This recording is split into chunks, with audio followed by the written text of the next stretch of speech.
আজকের ভিডিওটা দেখে বুঝতেই পারছেন আজকে কোন টপিক নিয়ে আপনাদের সঙ্গে কথা বলবো। সো হ্যালো এভরিওয়ান, সবাইকে আসসালামু আলাইকুম। আশা করি সবাই ভালো আছেন, আমি অনেক ভালো আছি আপনাদের দোয়ায়। আমরা বিকালে খুব বেশি একটা বেরোই না, আজকে বিকালে বেরোইছি। আয়না দেখলে কোন মেয়েটা আয়নার সামনে যে একটু ভাব দেয় না বলেন তো? আমি তো খুব আয়নার সামনে ভাব দিই। আজকে বিকেলে বাইরে যাওয়ার উদ্দেশ্য ছিল পিকুকে আনতে যাওয়ার জন্য। তারপর আমরা বার্গারের ওইখানে চলে আসছি বার্গার খাবো দেখে। আমি তো বার্গার মোটামুটি আমার কাছে ভাল লাগে। তারপর বার্গারের অর্ডার করছিলাম আমি এখানে, যে কোন বার্গারটা খাবো, চিজ বার্গার অর্ডার দিছিলাম আমরা এখানে। তো স্পেসটা অনেক ভালো ছিল। এনারা দুইজন একটু রোমান্টিক ছবি তুলতেছিল, মাঝখানে আমি যে এনাদেরকে বেকড়া দিলাম। তারপর দেখি ও মা এনারা চলে যাচ্ছে ছবি না তুলেই। কি রোমান্টিক ছবি তুলতেছিল, আমি মাঝখানে ঢুকে ঘরের শত্রু বিভীষণ হয়ে গেলাম। নিজের কাছে খুব খারাপ লাগতেছিল, তাই মুখে হাত দিয়ে চিন্তা ভাবনা করছিলাম, আহারে এনাগের রোমান্সটা আমি নষ্ট করে দিলাম, কি সর্বনষ্টই না করলাম, জীবনে আর ভুল করতাম না।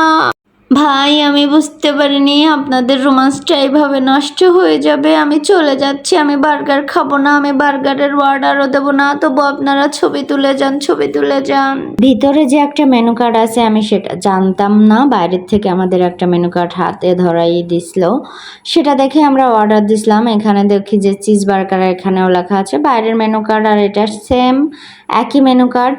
আমরা জানতাম না যে ভিতরে আর একটা মেনু কার্ড দেওয়া থাকবে। ভিতরের স্পেসটা আমার কাছে অনেক বেশি ভালো লাগছে। দেখতে পাচ্ছেন পিছনে, আমার পিছনে ছবি তোলার স্পেস আছে, বাচ্চাদের খেলনার জিনিসপাতি আছে, আপনারা বাচ্চা নিয়ে এসেও এখানে খাওয়া দাওয়া করতে পারবেন। বাচ্চাদেরও অনেক আইটেমের খাবার আছে। লাস্টে আমি বার্গারের ছবি এবং ভিডিও করলাম। অবশেষে আমার পিকুকে টেবিলের পর আমি বসিয়ে দিচ্ছি, কারণ ও অনেক ছোট, ম্যাও ম্যাও করছিল।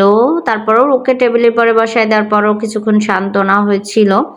দেখতেই পাচ্ছেন সিনারিটা কত সুন্দর, আমার কাছে অনেক ভালো লাগছে সিনারিটা। ফাইনালি অবশেষে বার্গার আমাদের সামনে চলে আসছে। আমি যেহেতু পিকুকে একটু ছানাছানাই করছি, সেহেতু হ্যান্ড গ্লাভসটা আমি পরে নিয়েছি, খাবারে জীবাণু যাইতে পারে।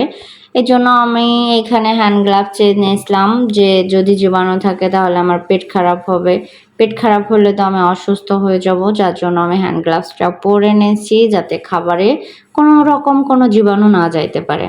বার্গারটা মুখে দেওয়ার পর আমি বলছিলাম না খুব দারুণ হয়েছে। তো অনেকে মুখে দেওয়ার পর যখন জিহ্বায় পৌঁছায় তখন অনেকে স্বাদ বোঝে, অনেকে স্বাদ বোঝে না। তো আমি খাবার যখন আমার জিহ্বায় পৌঁছায় তখন আমি স্বাদটা বুঝতে পারি, যার জন্য আমি বলছিলাম যে না, খাবারটা সত্যিই অনেক দারুণ ছিল।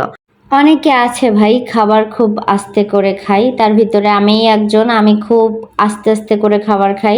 অনেকে আছে খুব দ্রুতভাবে খাবার খাওয়া পছন্দ করে, কিন্তু আমি দ্রুতভাবে খাবার খাইতে পারি না, যার জন্য আমার বার্গারটা খাইতে অনেক টাইম লাগছিল। আর আমি খুব স্বাদ করে খাইছি বার্গারটা, আমার কাছে অনেক বেশি ভালো লাগছে। এই জন্য কথার ভিতরে যদি ভুল ভ্রান্তি থাকে অবশ্যই সবাই ক্ষমা করে দেবেন। ভিডিওটা ভালো লাগলে লাইক কমেন্ট শেয়ার করতে ভুলবেন না।